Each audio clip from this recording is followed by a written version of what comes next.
Hello guys. तो हम लोग पढ़ रहे थे इलेक्ट्रोस्टैटिक्स। आज थर्ड लेक्चर है। इसमें हम लोग न्यूमेरिकल्स करेंगे। हमने अभी तक क्वांटाइजेशन, फोर्सेस और मेथड्स ऑफ चार्जिंग पढ़ लिया है और आज हम उन पे न्यूमेरिकल्स करेंगे। न्यूमेरिकल्स करने से पहले जो कंसेप्ट्स हैं उनको मैं एक बार यहाँ पे लिख देता हूँ ताकि अगर कोई नया व्यूअर आया है तो उसको कोई दिक्कत ना हो। तो हमने क्वांटाइजेशन में पढ़ा हुआ था क्या कि Q is equals to n e. तो यहाँ पे n है वो n p minus n e का मॉड है, ठीक है। और ये जो है वो इलेक्ट्रॉन है, इलेक्ट्रॉन का चार्ज है, दैट इज 1.6 इंटू 10⁻⁻⁹ कूलम। ये Q जो है वो किसी बॉडी पे टोटल चार्ज है, ठीक है। और n जो है वो इंटीजर होएगा 1 2 3 4 5, क्योंकि n p minus number of protons minus number of electron का ये मॉड है, ठीक है। दूसरी पॉइंट, हमने कूलम्ब के फोर्स को पढ़ा था, है ना। तो फोर्स की जो वैल्यू आई थी वो आई थी K Q1 Q2 upon r square. ये इसका मैग्नीट्यूड था। अगर इसका वेक्टर फॉर्म देखें तो F12 की वैल्यू आई थी K Q1 Q2 upon r square. और साथ ही साथ जब हम लोग यूनिट वेक्टर से मल्टीप्लाई आर कैप से मल्टीप्लाई करते थे तो जो वैल्यू आती थी वो आती थी R1 माइनस R2 का vector upon mod of R, that is equal to R। और F21 की जो वैल्यू आती थी वो आती थी K Q1 Q2 upon r square, साथ ही साथ R2 minus R1 upon mod of R, ठीक है। इसको RQ भी कह सकते हैं। अब ये दोनों फोर्सेस जो हैं वो इक्वल इन मैग्नीट्यूड है बट अपोजिट है ना, एक दूसरे से अपोजिट लग रही हैं। तो हम लोग ये भी लिख सकते हैं F12 would be equal to F21 minus sine के साथ। लेकिन क्यों? क्योंकि सेटअप अगर हम देखें तो कुछ ऐसा था, ये था Q1 और ये था Q2 हमारा। इधर लग रही थी ये 2 और ये 1, इधर लग रही थी क्या फोर्स ऑन 1 ड्यू टू 2 और इधर था force on 2 due to 1, repulsive force, ठीक है। यहाँ से ये वैल्यू आई है। तो दोनों फोर्सेस देखो अपोजिट डायरेक्शंस की हैं तो इसलिए यहाँ पे माइनस साइन आया है। लेकिन इनका मैग्नीट्यूड जो है वो दोनों बराबर है। F12 would be equal to F21, इनका मैग्नीट्यूड क्या होगा? बराबर होगा। मैग्नीट्यूड बिल्कुल बराबर है, ठीक है। तो ये हमारे फॉर्मूले जो हैं यूज होंगे आज, ठीक है। तो इनको मैं रब कर देता हूँ और यहाँ पे इनकी वैल्यूज लिख रखी है मैंने कि क्या क्या आज यूज होने वाला है। Q is equal to n e और F is equal to K Q two upon r square, इन्हीं का हम लोग यूज करेंगे।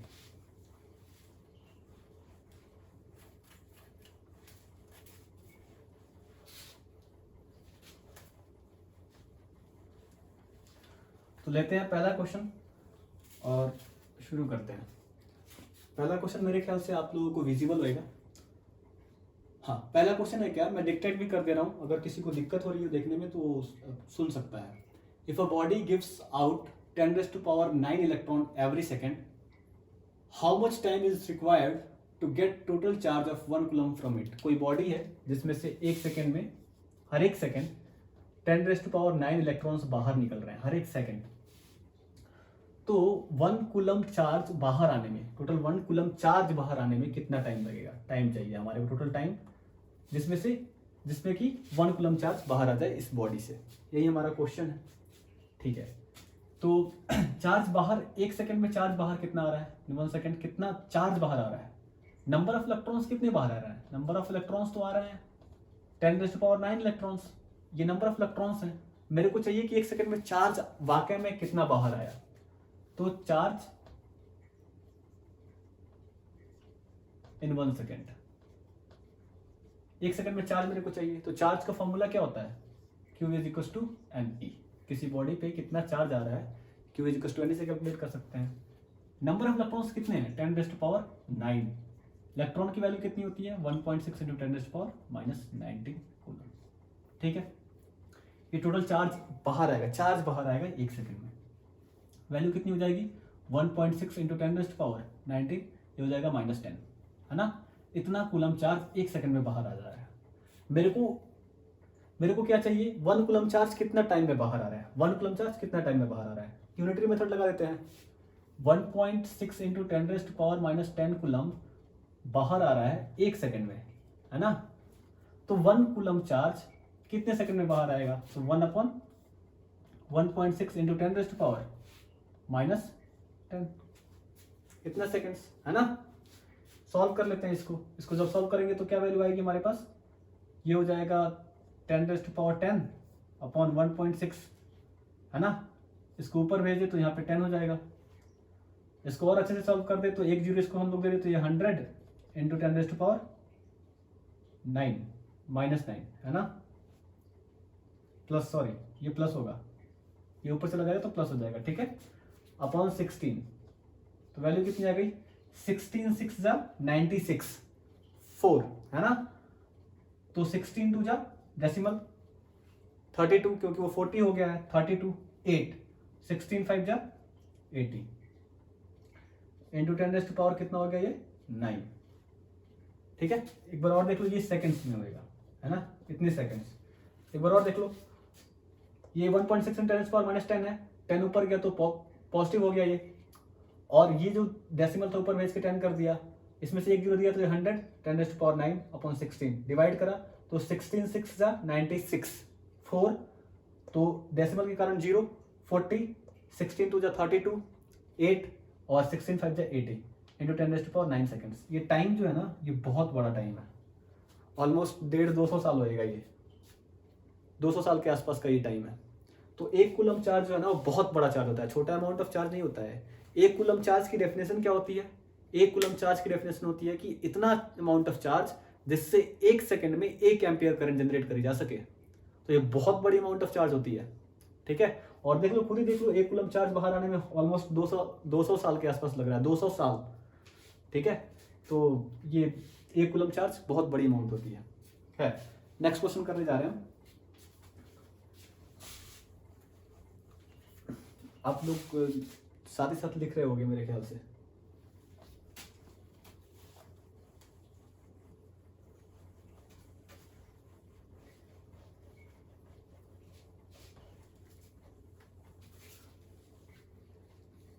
Next question, calculate the distance between two protons, ये प्रोटॉन्स लिखा गया है, such that the repulsive force between them is equal to the weight of either charge, है ना। अब कह रहे हैं क्या, दो प्रोटॉन्स हैं, दो प्रोटॉन्स पे जो mg लगता है, जो फोर्स लगती है ग्रेविटी के कारण, वो वेट और उनका इलेक्ट्रोस्टैटिक फोर्स बराबर है, तो उन दोनों के बीच में डिस्टेंस कितना है? साफ साफ ये कह रहा है कि इलेक्ट्रोस्टैटिक फोर्स, क्वेश्चन नंबर 2 है ये, इलेक्ट्रोस्टैटिक फोर्स जो है वो ग्रेविटेशनल फोर्स के बराबर है ना। जो हमारा mg होता है, वेट मतलब mg, है ना, mg के बराबर है। तो बताओ कि इन दोनों में डिस्टेंस कितना है? तो यहाँ से r आ जाएगा, Fe की वैल्यू कितनी होती है? k q1 q2 upon r square, है ना, और mg तो mg है। अच्छा, q किसका लेना है? ये है प्रोटॉन्स, है ना, प्रोटॉन्स का लेना है, और मास किसका लेना है? मास भी प्रोटॉन का लेना है, mp, मास भी प्रोटॉन का लेना है। तो प्रोटॉन पे चार्ज कितना होता है? ये भी इलेक्ट्रॉन के बराबर होता है ना, प्लस e के बराबर होता है, that is 1.6 into 10⁻⁻19 coulomb. mp, mass of proton कितना होता है? ये होता है 1.672 इंटू 10⁻27 kg। ये भारी होता है इलेक्ट्रॉन से 1836 टाइम्स, राइट ना। ये वही कहानी। अब वैल्यूज पुट कर लेते हैं हमारे को। k की वैल्यू कितनी होती है? 9 इंटू 10⁻9। q1 q2 दोनों बराबर ही है, तो q स्क्वायर हो जाएगा सिंपली। q स्क्वायर की वैल्यू कितनी हो जाएगी? 1.6 इंटू 10⁻, मैं एक बार पहले लिख देता हूँ ताकि आपको और क्लियर समझ में आ जाए। क्या वैल्यू हो जाएगी? k q square upon r square is equals to mg, है ना। अब वैल्यू डाल देते हैं, 9 इंटू 10⁻9 q स्क्वायर का क्या मतलब होता है? 1.6 इंटू 10⁻⁻19 का स्क्वायर, के q square upon r square, जो मेरे को कैलकुलेट करना है। यही डिस्टेंस चाहिए, दोनों के बीच में कितना दूरी है, इन दोनों के बीच में डिस्टेंस कितना है, यही चाहिए r, है ना। फोर्स ऊपर और नीचे लग रहा है जो कि बराबर हो जा रहा है, is equals to mg। m कितना होता है? m होता है 1.6 ले लेते हैं, 1.6 इंटू 10⁻⁻27 इंटू g 10 ले लेते हैं, ठीक है, यही है ना, ठीक है। mg के बराबर हो गया। सॉल्व करें तो r स्क्वायर की वैल्यू कितनी हो जाएगी? r स्क्वायर चला जाएगा, ये नीचे आ जाएगा, ये वैल्यू हो जाएगी 9 इंटू 10⁻9 इंटू 1.6 इंटू 10⁻⁻19 का स्क्वायर, है ना, ऊपर वाली वैल्यू अपॉन नीचे क्या आ जाएगा 1.6 इंटू 10⁻⁻27 इंटू 10। अब मेरे को आर स्क्वायर है, मेरे को आर चाहिए, स्क्वायर को हटाता हूँ, इधर रूट लगा देता हूँ। आजा सॉल्व करते हैं। आर की वैल्यू कितनी होगी 9 है ना, 9 का स्क्वायर रूट 3 बाहर खींच लिया, 1.6 इंटू 1.6 लिखा हुआ है, 1.6 बाहर खींच लिया, ठीक है। नीचे देखते हैं, नीचे 1.6 लिखा हुआ है लेकिन ये 10 भी है यहाँ पे, दोनों मल्टीप्लाई होकर 16 हो जाएगा, 16 का स्क्वायर रूट 4 बाहर खींच लिया, ठीक है। अब रूट के अंदर क्या बचा था देखो, रूट के अंदर बचता है 10⁻9 और 10⁻19 का स्क्वायर दैट इज 10⁻38। 10⁻38 में से 9 घटा देंगे क्योंकि ये प्लस है और ये माइनस है, तो 10⁻38 में से 9 जाएगा, कितना बचेगा 10⁻29 लिख दिया, अपॉन नीचे में क्या है 10⁻27, ठीक है। जब ये ऊपर जाएगा तो कितना हो जाएगा 10⁻2, 10⁻2 का स्क्वायर रूट कितना हो जाएगा 10⁻1। अब इसको सॉल्व कर लेते हैं 4 से, ये कितना हो जाएगा 0.4, या फिर ऐसे मल्टीप्लाई कर लो, ये कितना हो जाएगा 4.8 अपॉन 4, है ना, तो कितना हो जाएगा 4 1 जा 4 और 4 2 जा 8 यानी कि 1.2, है ना। या फिर ऐसे कर लो 0.4 से 3 को मल्टीप्लाई कर दो तो कितना हो जाएगा 1.2 इंटू इधर से कितना आ रहा है 10⁻1, है ना। 10 ये ऊपर गया तो कितना हो जाएगा 10⁻2 और उसका 10⁻2 का रूट कितना हो जाएगा 10⁻1, दोनों को मल्टीप्लाई कर देंगे तो ये वैल्यू आ जाएगी 0.12 मीटर, ठीक है। ये हमारी वैल्यू होगी 0.12 मीटर डिस्टेंस, आर की वैल्यू, ठीक है ना। सारी वैल्यूज हम लोगों ने ऐसे ही में रखी थी तो ये वैल्यू मीटर में आएगी, क्लियर। ये हमारा सेकंड क्वेश्चन, लिखना चाहो तो आप लिख सकते हो, ठीक है। अब क्वेश्चन नंबर 3 करेंगे।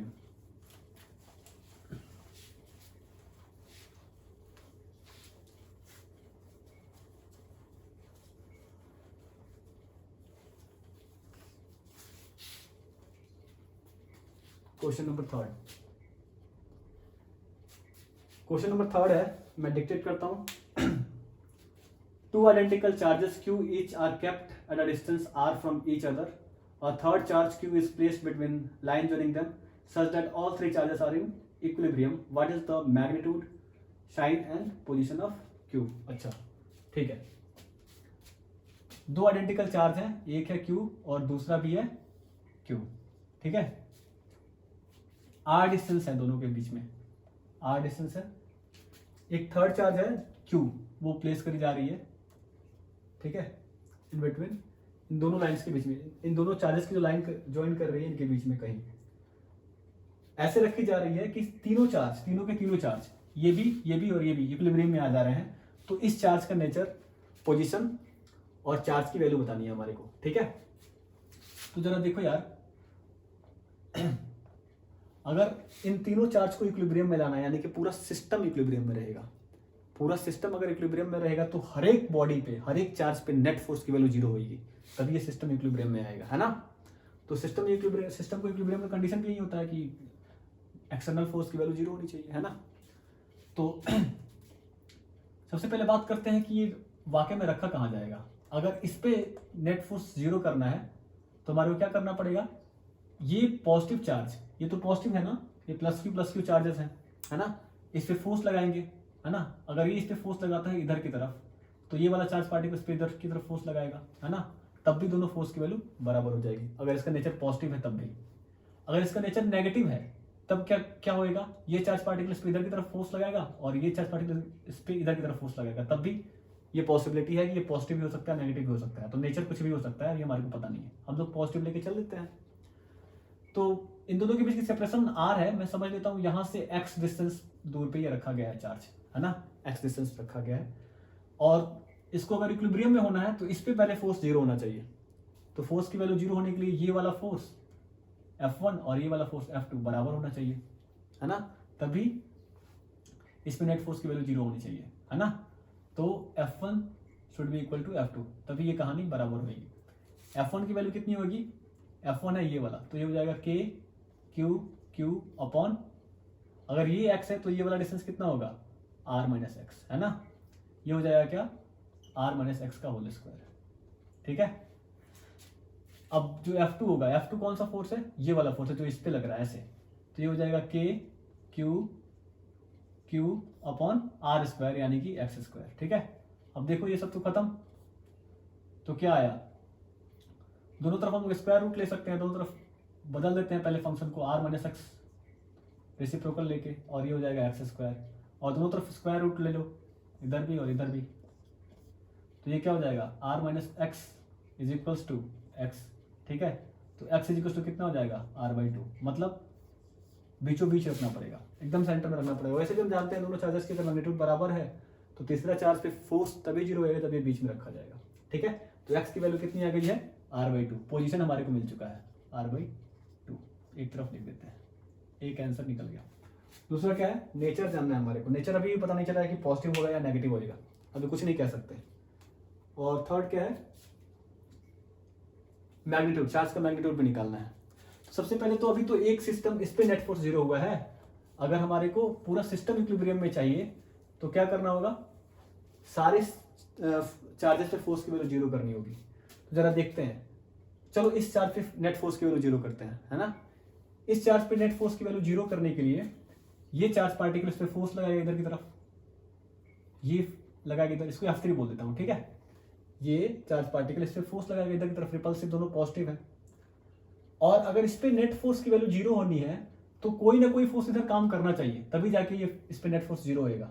और इधर फोर्स काम करने के लिए जो F4 इधर काम करेगा उसके लिए इस चार्ज को नेगेटिव होना पड़ेगा, तभी ये फोर्स इधर काम करेगा, है ना। तो ये कंफर्म हो गया, इस चार्ज को कैसा होना पड़ेगा, negative.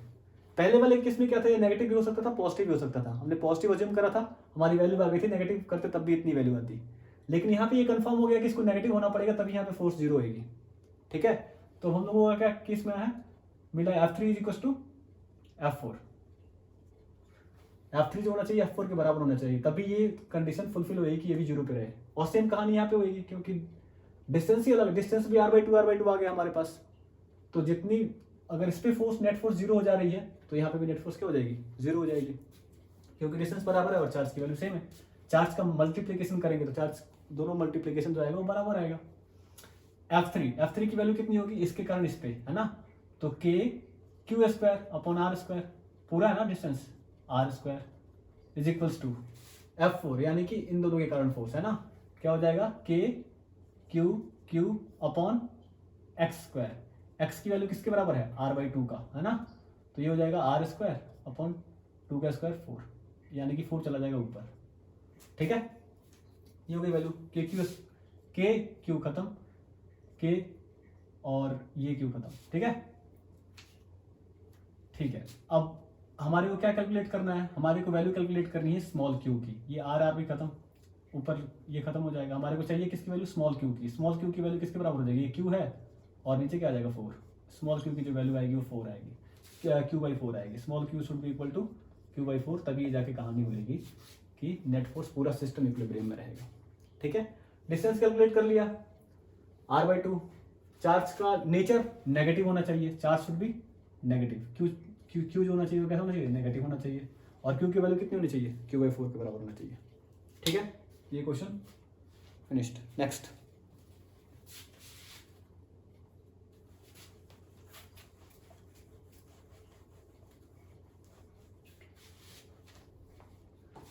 Next question is fourth question कह रहा है, two small spheres each having mass m kg, charge q coulomb are suspended from a point by insulating threads each L meter long.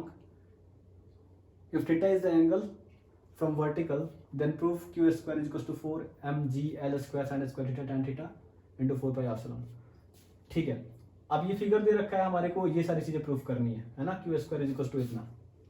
पहले अगर ये प्रूफ करना है तो ये हो कैसे रहा होगा, दोनों चार्जेस अगर पॉजिटिव हैं दोनों रिपेल करी होंगी, पहले अगर मान लो ऐसे साथ में रखी थी, रिपल्सन के कारण यहाँ पे आके इक्विलिब्रियम स्टैब्लिश हो गया है ना, तभी ऐसे चार्जेस रेस्ट पे आई हैं। इसका फ्री बॉडी डायग्राम ड्रॉ करते हैं, फ्री बॉडी डायग्राम ड्रॉ करेंगे तो इसका mg नीचे की तरफ और इधर लगेगा टेंशन।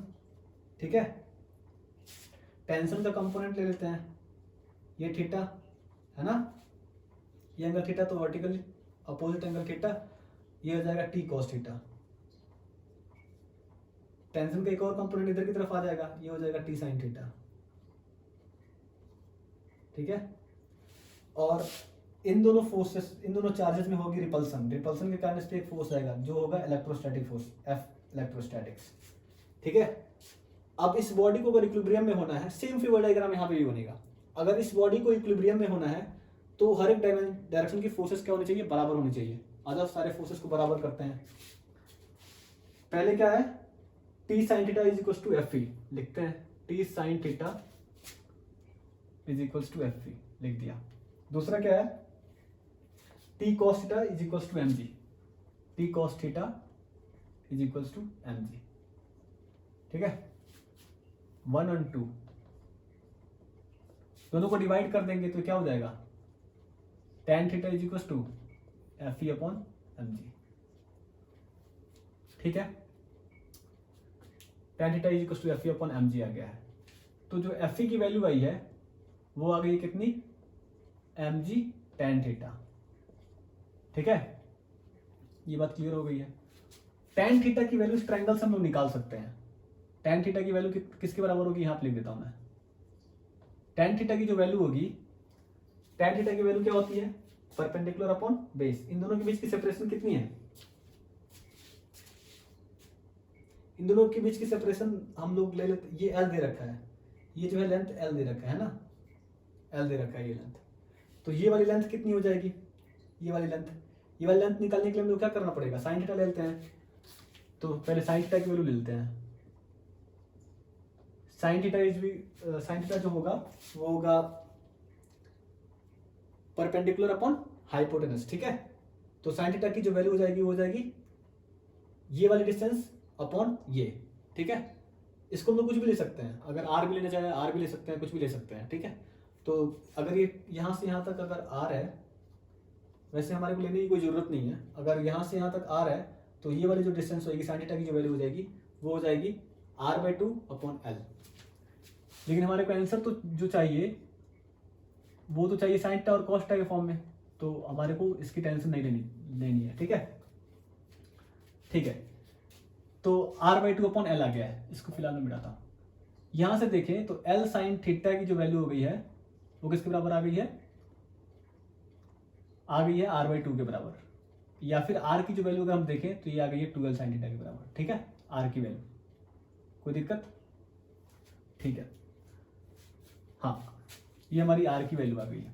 अब एफ की वैल्यू क्या होती है, एफ की जो वैल्यू होती है के क्यू, दोनों चार्जेस की वैल्यू बराबर है, K q square upon r square is equal to m g tan theta, है ना। तो ये हो जाएगा K q square is equal to m g tan theta. Tan theta की वैल्यू इसलिए नहीं रख रहा क्योंकि आंसर में टेन थीटा है, ठीक है ना। M g tan theta into r square, r square की वैल्यू हमारे को पता है क्या, हाँ, वहां से आर की वैल्यू पता है तो आर स्क्वायर की वैल्यू भी पता हो जाएगी।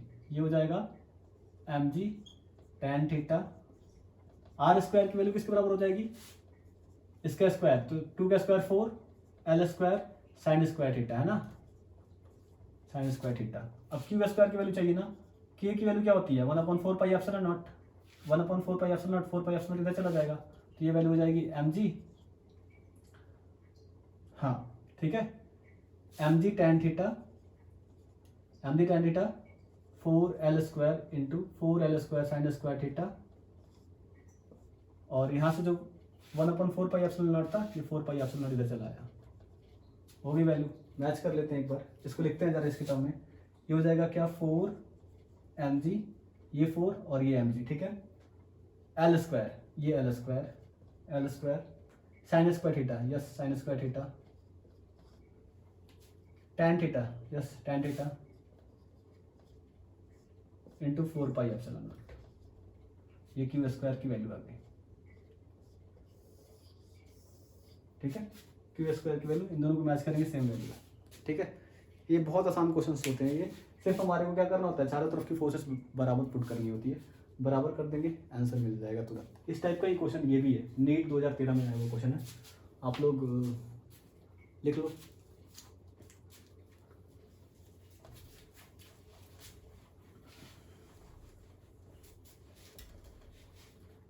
Next question that is NEET 2013 का है ये। क्या कह रहा है, two pith balls carrying equal charges are suspended from a common point by strings of equal length. The equilibrium separation between them is r. Now the strings rigidly clamped at half the height. ठीक है, the equilibrium separation now is, equilibrium की separation अभी कितनी है ये पूछ रहे हैं। अच्छा, इनिशियल कंडीशन क्या है कि ऐसा कुछ है ना,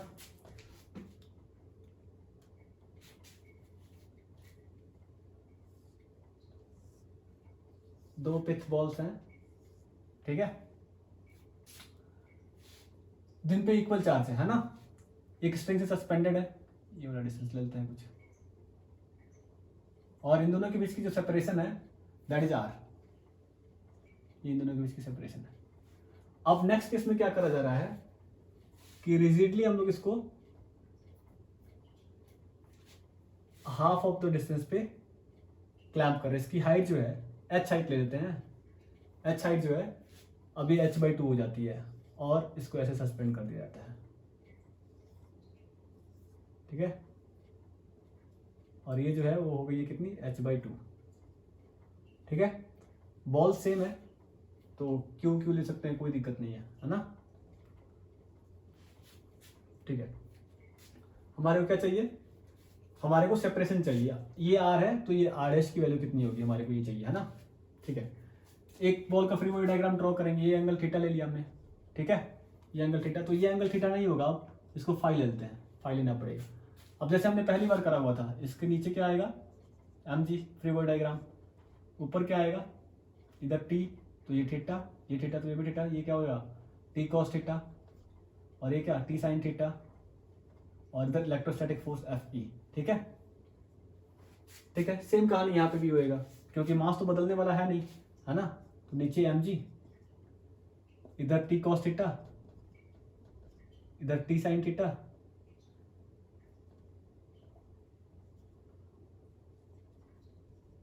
और इधर क्या Fe, ठीक है, ये वैल्यू होंगी। दोनों केसेस को साइमल्टेनियसली लेके सॉल्व करते हैं, ठीक है। यहाँ पे हम लोगों ने पिछले वाले क्वेश्चन में ही करा था, t sin थीटा Fe के बराबर होगा और t cos थीटा mg के बराबर होगा। दोनों इक्वेशन को जब हम लोग डिवाइड कर रहे थे तो हमारे को क्या मिल रहा था, tan थीटा बराबर हो रहा था किसके, Fe अपॉन mg के, है ना, sin theta upon cos theta हो रहा था ना, ठीक है, तो Fe अपॉन mg के बराबर हो रहा था।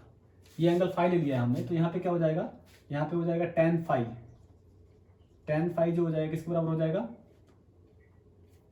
tan फाई हो जाएगा Fe, लेकिन इलेक्ट्रोस्टैटिक फोर्स अगर डिस्टेंस चेंज होगा, r डैश चेंज होगा तो इलेक्ट्रोस्टैटिक फोर्स तो अलग होगा ना, तो Fe डैश ले रहे हैं, ठीक है, Fe डैश अपॉन mg, ठीक है, ओके।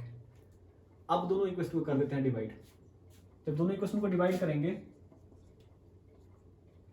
यहां पे क्या मिलेगा, tan theta upon tan phi is equals to Fe upon mg into mg upon Fe dash,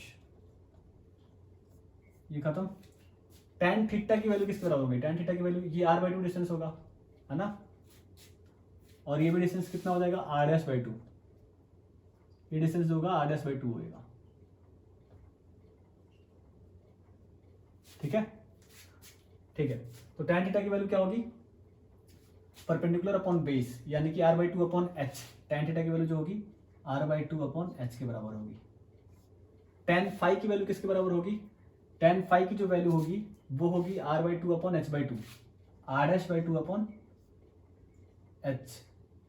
h/2, ठीक है, r dash by 2 upon h/2, ठीक है, is equals to Fe upon Fe dash, Fe की value किसके बराबर होगी, Fe की value ये है Fe, ये होगी KQ square upon R square के बराबर, ठीक है, और Fe डैश की वैल्यू किसके बराबर होगी, ये जो है R डैश, यानी कि यहाँ पे लिखेंगे क्या, लिख देता हूँ मैं, ये होगा क्या, के क्यू स्क्वायर, चार्ज तो सेम ही रहेगा ना, अपन आर की जगह पे क्या लिखेंगे, आर बाई आर डैश के स्क्वायर, आर डैश के स्क्वायर। ठीक है, जब इसको ऊपर लेके जाएंगे, यहाँ पे मैं आगे कर देता हूँ। ठीक है, ये आर बाई टू है और ये r by two upon h है और ये r s by two upon h by two है। ठीक है, देखते हैं आगे इसको सॉल्व करने की कोशिश करते हैं। ठीक है, तो ये एच एच कैंसिल आउट हो जाएगा, एच एच कैंसिल आउट हो गया ना। और यहाँ पे अगर ध्यान से देखें हम, तो यहाँ पे जो बचेगा आर बाई टू बचेगा और ये टू है। आधा सॉल्व करते हैं, ये बचा आर बाई टू। ठीक है, अपॉन यहाँ पे अगर ध्यान से देखें तो ये टू ये आर बाई टू का टू और ये आर एस बाई टू का टू कैंसिल आउट हो जाएगा, है ना। तो ऊपर में सिर्फ बच जाएगा क्या हमारा, सिर्फ आर, आसान हो गया। और ये हो गया क्या, आर, है ना। और नीचे में क्या बचा हुआ है, आर डैश, और यहाँ पे क्या है, टू। तो ये टू कहाँ चला जाएगा, इसको मैं अलग ऑपरेट कर दे रहा हूँ एक बार, ताकि आपको क्लियर समझ में आ जाए। देखो इसको मैं यहाँ पे कर दे रहा हूँ, ये लिखा हुआ है आर डैश बाई टू। इस पूरे फंक्शन को मैं यहाँ पे एक बार समझा देता हूँ क्लियर, ताकि कंफ्यूजन ना हो। ये है आर बाई टू यहाँ पे लिख दिया, अपॉन एच। ठीक है, अपॉन ये क्या लिखा हुआ है, r dash by two upon h by two. इसी को हमारे को करना है सॉल्व, है ना। ठीक है, तो आ जाओ इसको हम लोग सॉल्व करते हैं। इसको सॉल्व करें, इसको लिख सकते हैं r by two upon h upon, ठीक है, ये हो जाएगा r dash by two into two by h. ठीक है, ये टू कैंसिल आउट हो जाएगा।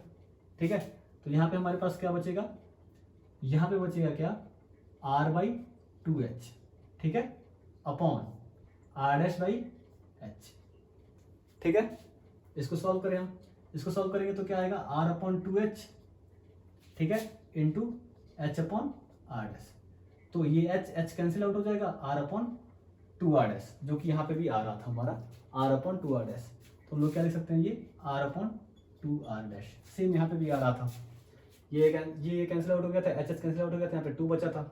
ठीक है, और ये टू ऊपर चला जाएगा तो टू आर डैश, और यहाँ पे आर, ये क्या बचेगा, r upon two r dash. ठीक है, इसको मैं मिटा देता हूँ।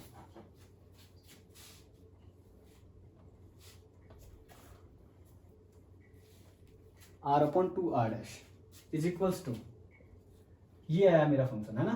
तो ये तो कैंसिल आउट हो जाएगा, ये क्या बच जाएगा, आर डैश का स्क्वायर अपॉन आर स्क्वायर बच जाएगा। ठीक है, तो ये जब जाएगा इधर की तरफ तो ये हो जाएगा आर क्यूब, और ये क्या हो जाएगा, ये आर डैश है और ये आर डैश का स्क्वायर है, यानी कि हो जाएगा टू आर डैश का क्यूब। जब हम लोग क्यूब रूट दोनों तरफ लेंगे तो ये क्या बच जाएगा, ये खत्म हो जाएगा। जब दोनों तरफ क्यूब रूट लेंगे तो ये आ जाएगा क्या, ऐसे कर देता हूं मैं, टू को नीचे भेज देता हूं, इस टू को। अब हम क्यूब रूट ले रहे हैं, जब हम लोग क्यूब रूट लेंगे तो क्या आएगा, ऐसे। तो हमारे पास जो वैल्यू आएगी वो क्या आएगी, आर डैश की वैल्यू जो हो जाएगी वो किसके बराबर हो जाएगी, आर अपॉन किसके बराबर, तो क्यूब रूट ऑफ टू। ये हमारे पास वैल्यू आ जाएगी। ऑप्शन कौन सा होएगा, ऑप्शन हो जाएगा B, r upon cube root of two. ठीक है, ये होगी हमारी कहानी। ठीक है, आप लिख सकते हो। नेक्स्ट क्वेश्चन हम लोग 2009 में पूछा गया था EIEEE का।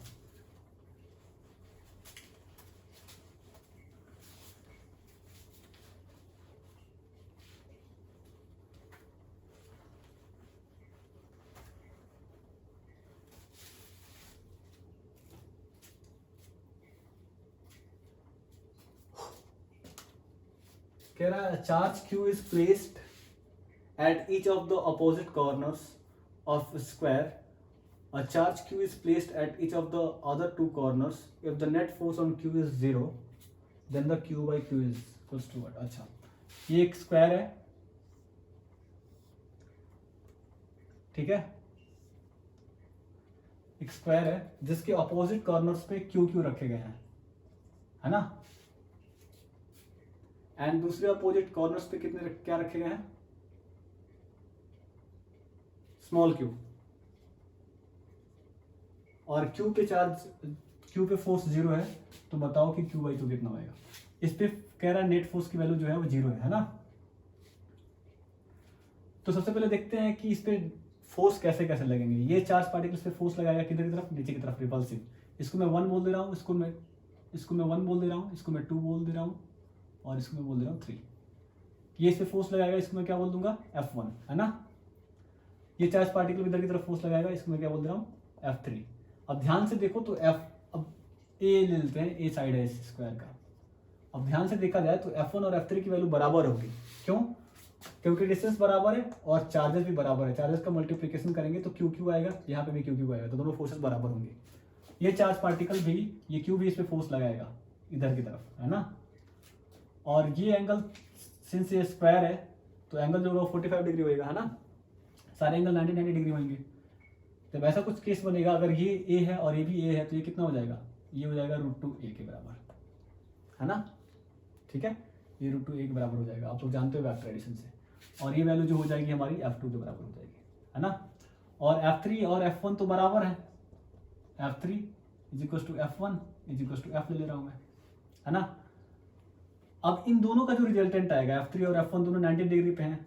F1 का स्क्वायर प्लस F3 का square plus 2 F1 F3 cos 90 की वैल्यू कितनी होती है, 0। तो हमारे पास क्या मिल जाएगा, F1 और F3 का जब हम लोग वेक्टर एडिशन करेंगे तो कितना हो जाएगा, √2f के बराबर हो जाएगा, क्योंकि दोनों की वैल्यू बराबर है। तो इन दोनों का जो रिजल्टेंट आएगा F3 और F1 का, है ना, वेक्टर एडिशन जब करेंगे हम लोग तो इन दोनों का जो रिजल्टेंट आएगा वो आएगा √2f के बराबर, है ना। इन दोनों का रिजल्टेंट, इसको मैं FR लिख दे रहा हूँ। FR जो होगा √2f के बराबर होगा, इन दोनों का रिजल्टेंट। और इसी के डायरेक्शन में क्या है, ये F2 है, F2 है। तो F नेट की वैल्यू किसके बराबर हो जाएगी, F नेट की वैल्यू तो √2f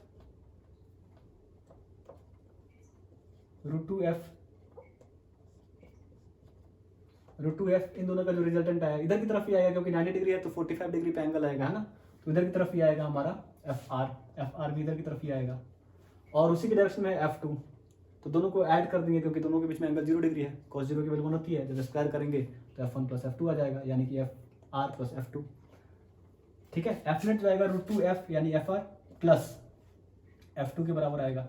और कह रहा है क्या, नेट फोर्स जो होना चाहिए वो 0 होना चाहिए, यानी कि F नेट की जो वैल्यू होनी चाहिए वो 0 के बराबर होना चाहिए, यानी कि √2f प्लस F2 की वैल्यू 0 के बराबर होनी चाहिए, है ना।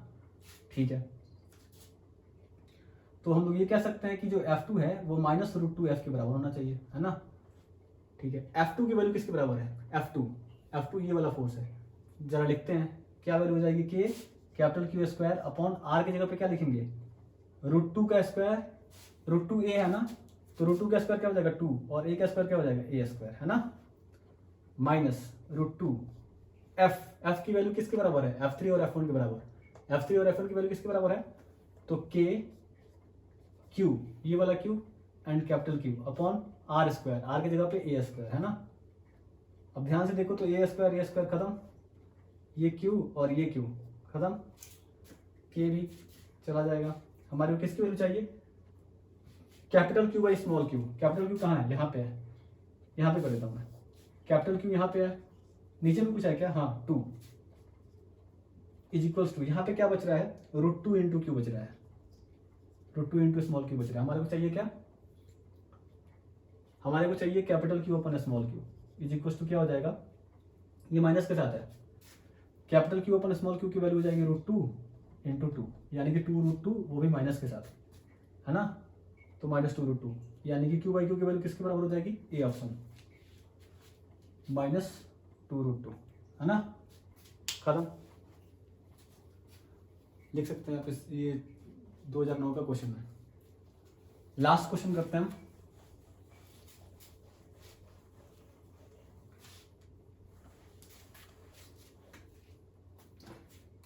लास्ट क्वेश्चन है चार्ज, अच्छा क्वेश्चन है ये। Charge Q is to be divided on 2 objects, what should be the value of the charges on 2 objects so that force between them can be maximum. अच्छा, एक चार्ज क्यू है ना, एक charge Q है, एक charge Q है जिसको हमारे को दो ऑब्जेक्ट में बांटने हैं, है ना, दो ऑब्जेक्ट में बांटने हैं, ठीक है। उन पे वैल्यूज क्या होगी चार्जेस की, जब उनके बीच में फोर्स मैक्सिमम होनी चाहिए, है ना। एक को मैं क्यू अज्यूम कर लेता हूं, एक को मैं स्मॉल क्यू अज्यूम कर लेता हूं, है ना।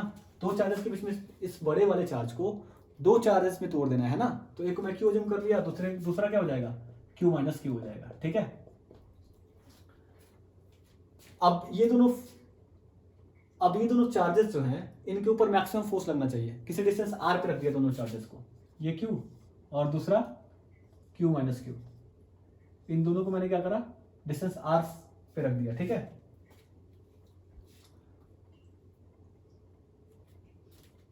ठीक है, अब इन दोनों के बीच में जो फोर्स होनी चाहिए वो मैक्सिमम होनी चाहिए, फोर्स की वैल्यू मैक्सिमम चाहिए। मैक्सिमम फोर्स के लिए क्या करना पड़ेगा, मैक्सिमम फोर्स लगे और उसके बाद हमारे को इन चार्जेस की वैल्यू भी बतानी है ना। फोर्स मैक्सिमम हो तो इन चार्जेस की वैल्यू क्या है, ये क्वेश्चन पूछा जा रहा है, ठीक है। मैक्सिमम फोर्स के लिए पहले कंडीशन क्या होगी, हमारे को ये जानना पड़ेगा, मैक्सिमम फोर्स कब लगेगा, है ना। तो पहले जानते हैं कि इन दोनों में फोर्स कैसा लगेगा, फोर्स कितना होगा।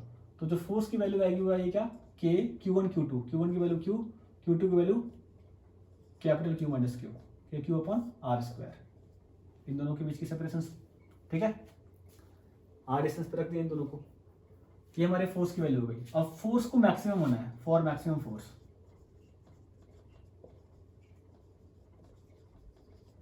किसी भी चीज को मैक्सिमम या मिनिमम होने के लिए हम लोग क्या करते हैं, अगर फोर्स को मैक्सिमम करना है तो हम लोग मैथ्स में जानते हैं कि हमारे को इसको डिफरेंशिएट करके जीरो करना पड़ता है ना। अगर फोर्स की वैल्यू मैक्सिमम चाहिए तो हमारे को क्या करना पड़ेगा, फोर्स को चार्ज के रिस्पेक्ट में डिफरेंशिएट करके जीरो पुट करना पड़ेगा, है ना, क्योंकि चार्ज ही बदल रहा है ना। चार्ज, इस छोटे वाले चार्ज की वैल्यू हमारे को पता नहीं है, तो dF upon d q equal to zero, तभी हमारे को फोर्स मैक्सिमम मिलेगा। कहीं भी अगर किसी भी चीज की मैक्सिमम वैल्यू फाइंड करनी है तो डिफरेंशिएट करके जीरो पुट कर दो, ठीक है। तो जब इस फोर्स को डिफरेंशिएट करते हैं, है ना, तो ये क्या हो जाएगा, ये हो जाएगा dF by d q is equal to d, ये वाला फंक्शन है ना, K q minus q upon r square, है ना, ये क्या हो जाएगा डी क्यू।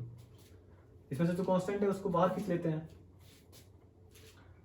इसकी dF अपॉन डी क्यू की वैल्यू किसके बराबर पुट करनी है, dF अपॉन डी क्यू की वैल्यू जीरो के बराबर पुट करनी है ना, तभी फोर्स मैक्सिमम होएगा। इसमें से क्या क्या चीजें कांस्टेंट है, के कांस्टेंट है, बाहर खींच लिया, आर स्क्वायर कांस्टेंट है ना, डिस्टेंस कांस्टेंट है, डिस्टेंस फिक्स है। अब इसमें से क्या क्या चीजें, इसको मैं मल्टीप्लाई कर देता हूँ, अंदर ले जाएगा, क्या हो जाएगा ये डी अपॉन डी क्यू, अंदर में हो जाएगा क्यू माइनस क्यू स्क्वायर, इसको डिफरेंशिएट कर देना है, डिफरेंशिएट करते हैं जरा, ये हो जाएगा के अपॉन आर स्क्वायर, इसकी वैल्यू क्या हो जाएगी डिफरेंशिएट करेंगे तो, क्यू के रिस्पेक्ट में डिफरेंशिएट करना है तो इसकी वैल्यू हो जाएगी क्यू, और इसकी वैल्यू क्या हो जाएगी, क्यू स्क्वायर की वैल्यू होती है माइनस टू क्यू, डिफरेंशिएट करेंगे ना, ये पावर नीचे आ जाएगा, और two minus one is equal to two minus one one, तो ये कितना हो जाएगा क्यू माइनस टू क्यू। इसकी वैल्यू हमारे को जीरो पुट करनी है, जीरो पुट करेंगे तो ये आ जाएगा इधर तो जीरो, और एक ही नीचे जाएगा तो जीरो, यानी कि क्यू माइनस टू क्यू, है ना। जब इसको इधर लेके आएंगे तो जीरो, और एक ही नीचे आ जाएगा तब भी जीरो, है ना। तो अब यहाँ पे q minus two q is equal to zero हो जाएगा, q minus two q is equal to zero, है ना। अब क्यू इज इक्वल टू क्या हो जाएगा टू क्यू, तो क्यू की वैल्यू किसके बराबर हो जाएगी, क्यू बाई टू, क्यू की वैल्यू किसके बराबर हो जाएगी, क्यू बाई टू। तो एक चार्ज पे वैल्यू क्यू बाई टू और दूसरे वाले चार्ज पे वैल्यू कितनी हो जाएगी, क्यू बाई टू। मतलब मैक्सिमम फोर्स के लिए दोनों चार्जेस को आधा आधा टूटना पड़ेगा, है ना। तो ये जो चार्ज है इसकी वैल्यू जो होगी वो क्यू बाई टू होगी, और इसकी वैल्यू जो होगी q minus q by two, that is equals to q by two, ठीक है। ये वैल्यू देंगे, ये हमारी टोटल वैल्यू आएंगी फोर्सेस की। मैक्सिमम फोर्स के लिए ये वाली कंडीशन लगाते हैं, इसमें यही जो था हमारा गेम चेंजिंग स्टेप था, इसको ध्यान में रखना चाहिए, ठीक है। तो ये थी हमारी टोटल कैलकुलेशंस। नेक्स्ट लेक्चर में हम लोग इलेक्ट्रिक फील्ड की तरफ आगे बढ़ेंगे, और अगर ये आपको क्लियर नहीं दिख रहा हो, मेरे को भी पढ़ने में दिक्कत हो रही थी, नज़दीक होने के कारण काफ़ी, तो उसके लिए सॉरी अगर नहीं दिख रहा हो तो, लेकिन मैंने डिक्टेट कर दिया है अपनी तरफ से। बाकी जो भी हो आगे हमारा इलेक्ट्रिक फील्ड का सेशन होएगा, उसको हम लोग करेंगे, और उसके बाद फिर से हम लोग ढेर सारे न्यूमेरिकल्स करेंगे। हमारा फोकस न्यूमेरिकल्स की तरफ ज़्यादा रहेगा, न्यूमेरिकल्स और डेरिवेशंस की तरफ, थियरी की तरफ हम लोग कम फोकस करेंगे। ठीक है, यही हमारी स्ट्रेटजी होएगी। फिर मिलते हैं आपसे नेक्स्ट क्लास में, तब तक लिए thank you so very much.